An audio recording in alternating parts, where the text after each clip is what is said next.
సంజయ్ గారి PA, RDO గారు, తర్వాత ఇంకొకరితోని అంటే ఒక 4 కేసులు, ఒక వ్యక్తి మీద 4 కేసులు పెట్టచ్చునా?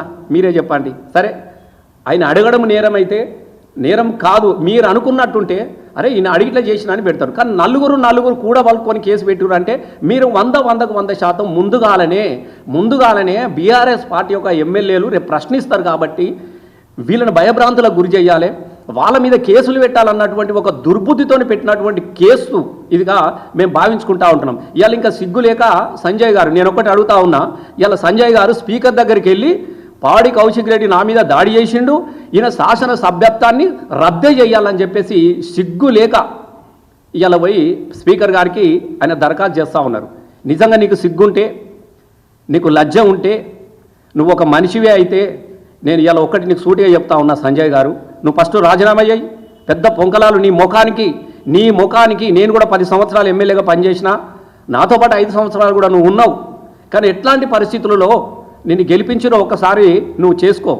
కన్న తల్లి పాలు తాగి రొమ్ము గుద్దే నైజాన్ని నువ్వు మర్చిపో అని చెప్తా ఉన్నాం. నువ్వు ఆయన అడిగిన దానిలో తప్పే ఉంది. నువ్వు అన్ని వంకర మాటలు మాట్లాడుతూ ఉన్నావు. రేవంత్ రెడ్డి చెప్పినట్టుగా 6 గ్యారంటీల మీద అబద్ధాలు చెప్పినట్టుగా నువ్వు అబద్ధాలను పొగుడుతూ మాట్లాడితే నువ్వు నిజం చెప్పాయా స్వామి, నువ్వు ఏ పార్టీలో ఉన్నావు అని చెప్పేసి అడిగిండ్రు. రేపు నియోజకవర్గం ఓటేసిన ప్రజలు కూడా నేను అడుగుతూ ఉన్నారు, నువ్వు ఏ పార్టీ తరఫున మాట్లాడుతూ ఉన్నావని. నీకు దమ్ముంటే చెప్పు నువ్వు ఏ పార్టీలో ఉన్నావో, లేదంటే మూసుకొని కూర్చో. మేము ఇలా నువ్వు కాంగ్రెస్ వాదివే అయితే నిన్ను కూడా నేను సూటిగా అడుగుతా ఉన్నా, రాజీనామా అయ్యాయి. నువ్వు పెద్ద ఇప్పుడు మీ ప్రభుత్వంలో మా రేవంత్ రెడ్డి సారు ఆహా ఊహా అని చెప్తా ఉన్నావు కదా. నిజంగా రేవంత్ రెడ్డి పాలన చక్కగా ఉన్నట్టుంటే, కాంగ్రెస్ పాలన చక్కగా ఉన్నట్టంటే మరి ఎందుకు భయపడుతున్నావా? రాజీనామా అయ్యి నీ 6 గ్యారంటీకి గెలిపిస్తాయి కదా, నీ 420 హామీలు నేను గెలిపిస్తాయి కదా. కానీ ఏమంటారు చూడు, తినేందేమో మొగని సొమ్ము పాడేదో నువ్వు ఇంకోని పాటను అన్నట్టుగా ఇవాళ ఇక్కడి నుంచి గెలిచి బీఆర్ఎస్ పార్టీ నుంచి గెలిచి కాంగ్రెస్ పాట వాడుతూ ఇలా సంక్రాంతికి వచ్చే బిచ్చగలలాగా ఇలా నువ్వు మాట్లాడుతూ ఉన్నావు. మాకైతే నవ్వొచ్చినా ఉన్నది. ఒకసారి నిన్ను నువ్వు అద్దంలో చూసుకో, నిన్ను నువ్వు ప్రశ్నించుకో.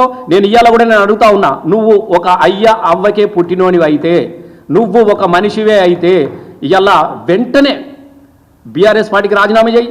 నీ శాసన ఇవాళ నువ్వు స్పీకర్కి ఇవ్వాల్సింది పాడి కౌశిక్ రెడ్డి మీద ఫిర్యాదు కాదు, నీ రాజీనామా లెటర్ ఇచ్చిరాపో, నిలబడిపో. రేపు ప్రజలు తెలుస్తారు కదా. నిజంగా ప్రజలు నేను అంగీకరించినట్టుంటే నీ ఇంటికి వచ్చి క్షమాపణ చెప్పొచ్చు వస్తాం మేము.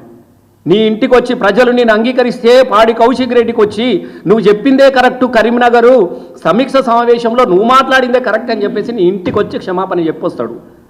ఇలా నువ్వు ప్రజల చేత నువ్వు మళ్ళీ తిరిగి ఎన్నుకోబడితే. కానీ అబద్ధాలు ఎందుకు చెప్తున్నావు మాకు అర్థమవుతలేదు. ఇప్పుడున్నటువంటి పరిస్థితులు మీకు అందరికి కనబడతలేవా? ఇలా మేము ఒకటి అడుగుతా ఉన్నాం, ఇలా మీరు తెలంగాణ పల్లెల్లో ఏ ఊరికన్నా ఏ పల్లెకన్నా వెళ్ళండి. ఒకప్పుడు సంక్రాంతి పండుగ అంటే సుక్కల ముగ్గులు వేసుకుందరు, రథాల ముగ్గులు వేసుకుందరు. వాకిలంతా వాడ కట్టలంతా కూడా చాలా గొబ్బెమ్మలు పెట్టుకొని మొత్తం ముగ్గులతోని రంగురంగుల ముగ్గులతోని కళ్ళు చెదిరే విధంగా తెలంగాణ వాకిళ్ళ కనబడేటివి. ఇలా ఏం కనబడతా ఉన్నాయి? ఏ వాకిలి ముంగడికి పోయినా నువ్వు ఇస్తానన్న తులం బంగారం ఏమైపోయినదని ముగ్గులు వేస్తూ ఉన్నారు ఆడోళ్ళు. సిగ్గుండాలి మీకు. మహిళను కోటీశ్వరి చేస్తావు అన్నారు. ఇలా 1 కోటి మంది మహిళలు వాకిళ్ళలో ముగ్గులు వేసుకుంటా ఉన్నారు. మాకు ఇస్తానన్న 2500 ఎప్పుడు ఇస్తావు అని చెప్పేసి ముగ్గులు వేసుకుంటా ఉన్నారు. గచ్చల మీద చాక్పీసులతో రాస్తా ఉన్నారు ముగ్గులల్లా. మా ముసలోళ్ళకి 2000 నుంచి 4000 ఇస్తా అని చెప్పినవు ఏమైంది అని చెప్పేసి ముగ్గులు వేస్తూ ఉన్నారు.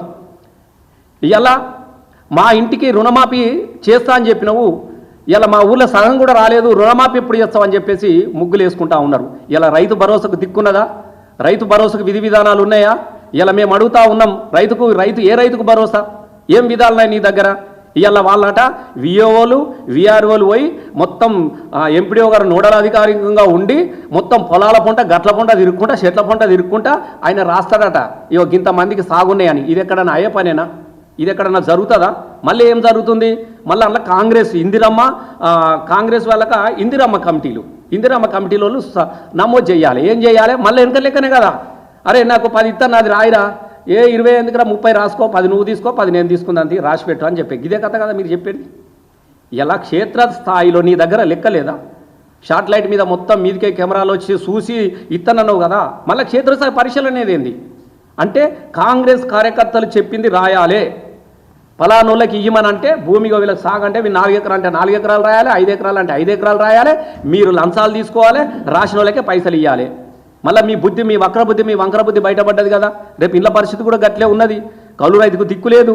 మీరు ఇస్తా అన్నటువంటి ఏ గ్యారంటీలో కూడా ఇవాళ ఒక విధి విధానాలంటూ రూపొందించుకోలేదు. అంత గాలిలో మేడలు కడతా ఉన్నారు. కేవలం స్థానిక లోకల్ బాడీ ఎలక్షన్ల వరకు ప్రజలను మభ్యపెట్టాలి కాబట్టి దీన్ని తాత్సారం చేయాలి, దీన్ని ఆలస్యం చేయాలి. ఇగో వచ్చినది, ఇగో వస్తున్నాయి, రేపిస్తాం, మాపిస్తాం, ఎల్లుండి ఇస్తాం, ఇది ఒకటి ఇస్తాం అని చెప్పేసి కమిటీల మీద కమిటీలు వేసిన, మంత్రుల కమిటీలు, ఈ సబ్ కమిటీ, ఆ సబ్ కమిటీ, ఈ కమిటీ. మరి అన్ని కమిటీల రిపోర్ట్లు ఉన్నాక మళ్ళీ ప్రజల దగ్గరికి వెళ్ళి మళ్ళీ క్షేత్రస్థాయి పరిశీలన ఏంది నాకు అర్థమవుతలేదు. కాబట్టి ఇవి ప్రశ్నించినందుకు చాలా రోజులుగా కౌశిక్ రెడ్డి యాక్టివ్గా పనిచేస్తూ ఉన్నాడు కాబట్టి పార్టీలో ఆయన మీద వ్యక్తిగతమైనటువంటి ద్వేషాన్ని పెంచుకున్నారు. ఎందుకు అందరిలాగా బానిసలాగా బతకడం వాళ్ళకి ఇష్టం కాదు, వాళ్ళని కూడా కొనాలనుకున్నారు. రకరకాల బెదిరింపులు జరిగినాయి.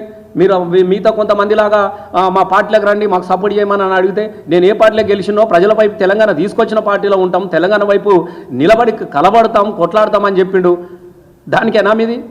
ఇలా గౌరవ కేసీఆర్ గారు దళితుల బతుకులో, దళితుల జీవితాల్లో ఒక కొత్తదాన్ని ఆవిష్కరించాలి, వాళ్ళకు బతుకుతెరువు చూపాలని చెప్పేసి హుజురాబాద్ మండలంలో ఒక పైలట్ ప్రాజెక్టుగా దళిత జ్యోతి కార్యక్రమాన్ని తీసుకొని ఇలా వాళ్ళందరికీ కూడా దళిత బంధు ద్వారా ఇంటికి 10 లక్షల రూపాయలు ఇస్తే అకౌంట్లో పడ్డటువంటి పైసలను ఆపేసేసినావు. దళితులు వచ్చి రోడ్ల మీద నిడుతూ ఉంటే వాళ్ళని తీసుకుపోయి జైళ్ళలో పెడతా ఉన్నావు. వాళ్ళ ప్రతినిధిగా, వాళ్ళ ఎమ్మెల్యేగా, అరే నీకేమవుతుంది బాబు, నీకేం నొప్పి అవుతుంది? గత ప్రభుత్వంలో కేసీఆర్ గారు అకౌంట్లో దళిత బంధు పైసలు వేసిపోయినాడు, నువ్వెందుకు ఆపుతున్నావు ఈమని చెప్పేసి ప్రశ్నించినందుకు ఇవాళ కౌశిక్ రెడ్డి గారి మీద ఒక దాడులు జరుగుతూ ఉన్నాయి.